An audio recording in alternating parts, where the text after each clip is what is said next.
나라 빚을 걱정하면서 약자 복지를 추구하겠다는 내용의 윤석열 정부 첫 예산안이 공개가 됐습니다. 어제 윤 대통령의 시정연설은 민주당의 보이콧으로 반쪽짜리였다라는 평가도 있습니다. 자, 이제 예산안은 넘어왔고요. 지금부터는 국회의 시간입니다. 사정정국 본격화로 향후 예산안 심사도 난항이 있을 걸로 예상이 되는데 민주당이 직접 들어보겠습니다. 김성환 정책위 의장 전화 연결돼 있습니다. 의장님. 네, 안녕하세요. 김성환입니다. 자, 먼저 예산안 질문을 좀 본격적으로 드리기 전에 어제 국회 상황부터 질문을 좀 드려보겠습니다. 전면 보이콧을 한 거거든요. 헌정사상 처음 있는 일이다 이렇게 얘기를 하고 있는데 민주당 왜 이런 결정을 한 것이죠? 헌정사상 처음 있는 일을 윤석열 정부가 만들었습니다. 잘 아시는 대로 미국에 가서 소위 XX 막말을 대한민국 국회, 특히 민주당 의원들한테 했다는 거 아닙니까? 네. 그래서 당연히 그 XX 된 입장에서 그 사과를 최소한의 사과를 오래전부터 또 직전에도 요구했는데 심지어 그런 말 안 했다고까지 하고 그 시정연설 하루 전날 민주당사를 압수수색했지 않습니까? 네. 근데 그 김용 부원장은 임용된 지 10일밖에 안 됐고 회의 3번 3시간 머물렀던 사람이어서 실제로 그 컴퓨터를 뒤져본들 뭐 나올 게 아무것도 없는 줄 뻔히 알면서도 압수수색을 강행했잖아요. 그런 상황에서 민주당이 시정연설을 아무 일 없었던 듯 들을 수 있었겠습니까? 이 국민의힘에서는 뭐 정의당이 오히려 낫다 이런 얘기도 했던 것 같고요. 이재명 방탄만 하는 거 아니냐 이렇게 비판을 하는 것 같습니다.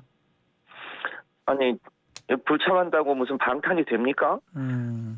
만약에 정의당 입장에서 정의당이 시정연설 하루 앞두고 정의당 당사를 압수수색했다. 네. 아무런 이유도 없이 그러면 정의당인들 그 시정연설 들을 수 있었겠습니까?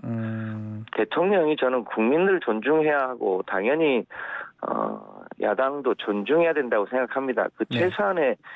최소한의 일종의 예의가 있어야 하는데 한편으로는 여당 탄압하면서 그러면서 시정연설 들어라. 이게 좀 앞뒤가 안 맞는다고 생각합니다. 혹시 앞으로도 계속 이렇게 대통령이나 뭐 사과를 자꾸 계속 요구할 겁니까? 어떻게 하려고 합니까? 민주당 입장에서는? 저는 그건 뭐 윤석열 대통령이 뭐 할 일이라고 보는데 네. 전 국민 청력 테스트를 하지 않았습니까? EXX 쪽팔리면 어떡하나. 이걸 온 국민이 다 들었는데 이거를 이제는 그런 말 한 적도 없다라고 하고 있어서 참 걱정입니다. 국민들 속이는 것도 한두 번이고 거짓말도 한두 번이지. 네. 걱정입니다. 그 로텐더홀에서 이제 침묵 시를 했다고 이제 알려져 있는데 한담정으로 지나갔을 거 아닙니까 대통령이? 그때 반응은 없던가요? 뭐 인사를 뭐 하던가 뭐 이렇게 눈인사라도 이렇게 없었나요? 눈길을 마주치지 않으려고 하는 것 같더라고요. 자신이 있었으면 그런 일 자체가 안 만들어졌겠죠. 네. 참 궁색해 보이더라고요. 뭐 그럼에도 예산 국회는 민주당이 참여를 하겠다 이런 뜻인 거죠? 당연히 참여해야죠. 예. 그 뭐 윤석열 정부가 민생 경제를 아랑곳하지 않고 소위 정치 보복, 야당 탄압만 하더라도 네. 누군가는 또 소를 키워야 하니까요. 소를 키우는 일을 정부 여당이 안 하면 야당이라도 해야 되지 않겠습니까? 예산안 아마 제일 보셨을 거예요. 정책위 의장이 뭐 가장 중요한 또 예산안 살피고 하셨을 건데 총평 한번 들어볼까요? 이현주 비대위원장은 그 얘기를 하더라고요. 뭐 점수를 주기도 어렵다 이렇게 얘기를 하긴 했어요. 금방 인터뷰에서. 그 세계적인 추세가 예. 사실상 이제 소위 초부자들에게 법인세 등을 걷어서 지금 기후 위기나 경제 양극화에 쓰는 추세입니다. 네. 근데 우리는 이제 정반대로 초부자들한테 세금을 깎아주고 네. 오히려 이제 국가의 재산을 팔아가지고 그거를 메꾸고 또 긴축을 통해서 민생 예산을 사실상 삭감하고 예. 이런 상태인데 그러니까 세계적인 추세랑 정반대로 가고 있는데 말로는 또 글로벌 스탠다드라고 표현하고 앞뒤가 잘 안 맞는데 그런 예산이 이번에 반영돼 있는 것 같습니다. 약자 복지 또 민생 예산 이렇게 얘기를 하긴 하더라고요. 근데 어떤 점이 그렇지 않다는 거죠? 그러면 민주당이 보셨을 때? 복지라는 것은 자동 증가분들이 있습니다. 그리고 전 세계적인 추세로 보면 이제 소위 자녀 복지에서 보편적 복지로 가는 추세입니다. 예. 그런데 약자 복지라는 이름으로 과거에 소위 이 자녀 복지로 돌아가는 거죠. 그러니까 아주 우리 사회에서 최약층만 일부 보호하겠다. 네. 이런 얘기인데요. 코로나 시기에 가장 이 중소상공인들에게 도움이 됐던 게 지역화폐 예산인데 예. 그 예산 이제 전액 삭감했잖아요. 우리나라가 소위 이 연금이 굉장히 취약합니다. 네. 그래서 그 연금을 대신하는 게 소위 어르신 일자리인데 그 어르신 일자리가 부가가치가 낮다고 또 어르신 일자리 6만 개나 삭감했지 않습니까? 네. 그리고 청년들 중소기업에 취직하면 목돈 마련해주는 이 내일 채용 공제 같은 것도 대폭 삭감했고요. 예.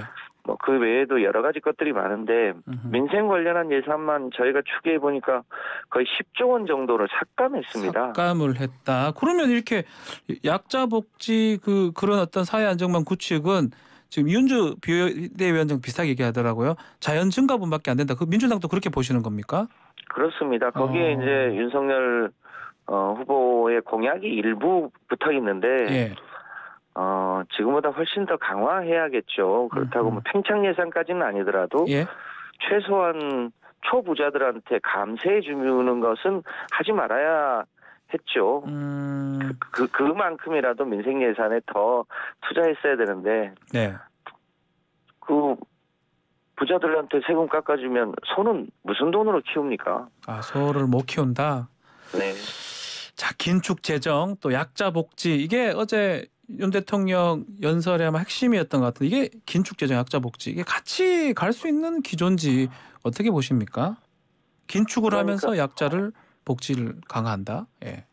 긴축하면서는 결국 복지가 후퇴될 수밖에 없는 거 아니겠습니까? 근데 복지만 후퇴되는 게 아니라 지금 우리나라가 가야 될 여러 가지 방향들이 있는데 세계적인 추세로 보면 기후 위기가 매우 심각하기 때문에 예.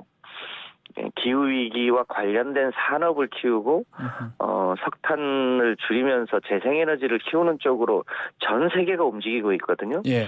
근데 우리는 정반대로 재생에너지나 기후위기 대응은 하지 않으면서 일부 원전만 키우겠다 지금 그렇게 하고 있지 않습니까? 미국의 전기차의 자국 생산에만 보조금을 주는 거잖아요. 네. 결국 미국 내에 소위 전기차의 생산량을 자국에서 늘리고 자국에 거기서 일하는 일자리를 늘리겠다는 게 핵심 아니겠습니까? 예. 당연히 대한민국도 전기차 생산에 보조금을 늘린다든지 재생에너지를 확대한다든지 이런 걸 통해서 그런 세계적인 트렌드를 쫓아가도 시원찮을 판에 네. 정반대로 가고 있어서 예. 걱정이 태산입니다. 자, 한편 좀 눈에 띄는 것 중에 좀 질문을 드리고 싶은 게 지금 레고랜드 사태가 좀 발생했잖아요. 네. 50조를 추가로 하겠다라고 지금 정부에서 얘기를 한 것 같은데 50조면 지금 국방 예산이 57조 정도면 상당히 큰 금액입니다. 이거는 어디서 확보가 될 수 있고 이렇게 되면 이게 긴축이 아니고 또 확장에 가까운 거 아니냐 이런 분석이 있더라고요. 이건 예를 들면 무슨 회사채를 사주거나 네. 이런 거기 때문에 뭐 재정 투자하고는 좀 성격이 다릅니다. 다릅니까? 예. 네, 이게 뭐 예산이 좀 커 보이긴 합니다만. 네.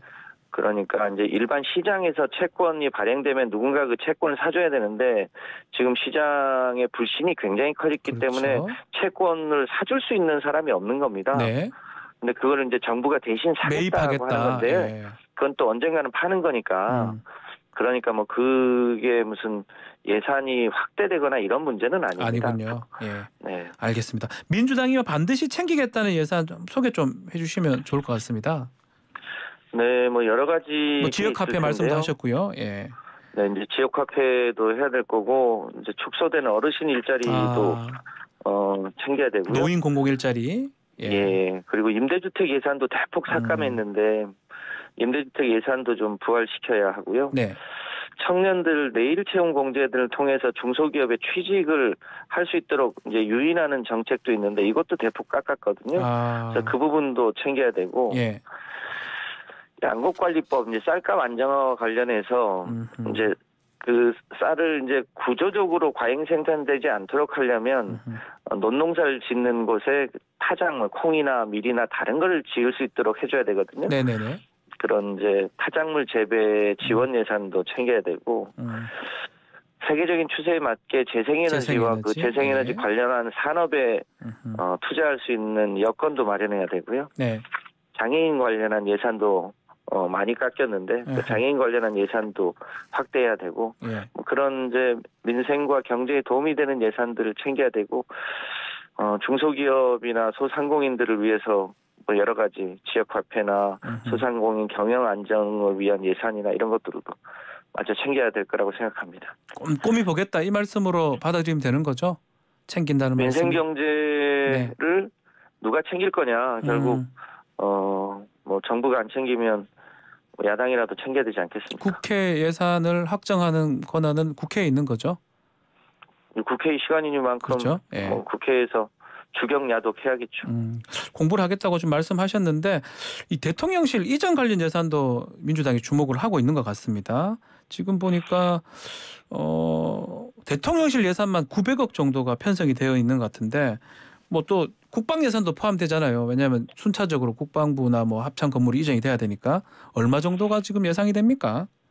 그러니까 저희가 현재 대통령실 네. 또 기존의 청와대에 들어가는 예산만 보니까 거의 한 900억 정도 되더라고요. 예, 900억. 그런데 이제 국방부 합참 이게 이제 연쇄 이동을 한 거지 않습니까? 예, 예. 근데 그 예산을 합하면 이게 거의 1조 원 가까운 예산인 것 같아요. 1조요? 네, 그래서 그 예산들 중에 이제 꼭 필요한 예산은 반영하더라도 예. 불효불급한 예산은 삭감해야 되지 않을까 그렇게 생각하고 있습니다. 네. 자, 뭐 항목 하나하나 아마 앞으로 예산 논쟁 아주 뜨거울 것 같은데 또 대통령 그 시정 연설에서 협치라는 용어는 안 썼습니다. 협력, 협조 이렇게 언급을 했던 것 같은데 이건 어떤 뜻으로 들으셨는지요? 대한민국이 정말로 공정한 상식이 있는 사회가 돼야 되는데 예. 문재인 전 대통령과 이재명 현 당대표에는 압수수색을 거의 250차례 하면서 김건희 여사는 제로, 네. 그 장모도 제로, 뭐 이런 상태에서 본인도 협치라는 말을 쓰기에 좀 부끄러웠겠죠. 아, 민망해서 안 썼다 이 말입니까? 그런 것 같습니다. 알겠습니다. 그래서 협력 협조를 했을 것이다. 양식 있게 했으면 좋겠습니다. 네. 자, 12월 2일까지 법상으로는 예산안이 본회의에서 처리가 돼야 되는데 만약에 처리가 안 된다면 이른바 준예산이라고 그러죠. 준예산 사태까지 갈 가능성 있습니까? 없습니까? 뭐 저희는 가능한 한 이 법적 기일을 지키기 위해서 최선을 다할 예정입니다. 네. 앞으로의 일은 알 수 없습니다만 저희가 초부자 감세는 반드시 막고 네. 또 살려야 될 민생 예산은 최대한 반영할 수 있도록 노력을 할 예정입니다. 또 예. 법도 지켜야 될 테니까 네. 최대한 법이 정한 기일 내에 국민의 입장을 대신해서 최선을 다하겠습니다.